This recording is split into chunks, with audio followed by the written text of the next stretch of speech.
கடக லக்னம், கலைஞர் அவர்கள் ஜாதகம். இவங்களுக்கு லாபாதிபதி யார் அப்படின்னா கடக லக்னத்துக்கு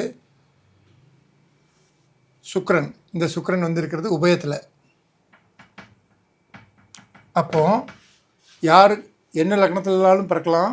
கலைஞருக்கு கடக லக்னத்தில் பிறந்து லாபாதிபதி போய் உபயத்தில் இருந்தால் இந்த இடத்துல எப்போ சூரியன் நெருங்குறாரோ அப்போ தான் அவருக்கு யோகம். எப்போ நெருங்குவார்? வருஷத்துக்கு ஒரு முறை தான் சூரியன் அங்கே வருவார்.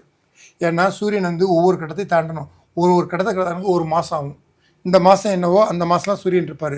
அப்போ பாருங்கள், 1 2 3 4 5 6 7 8 9 10 11 12. அப்போ இந்த இடத்துக்கு எப்போ சூரியன் வராரோ அப்போ தான் அவருக்கு வெற்றி. இதில் நான் முதல்ல என்ன சொன்னேன், எம்ஜிஆருக்கு வந்து சரத்தில் இருந்தார். அப்போ லக்கணம் வந்து கிராஸ் ஆகும்னு சொன்னேன். லக்கணங்கிறது என்னது அப்படின்னா முகம். அப்போ நல்லா பாருங்கள், அண்ணா பேரறிஞர் அண்ணாவே சொல்லியிருக்கிறாரு. ஒரு நிதி கொண்டு போய் கொடுக்க போயிருக்காரு எம்ஜிஆர்.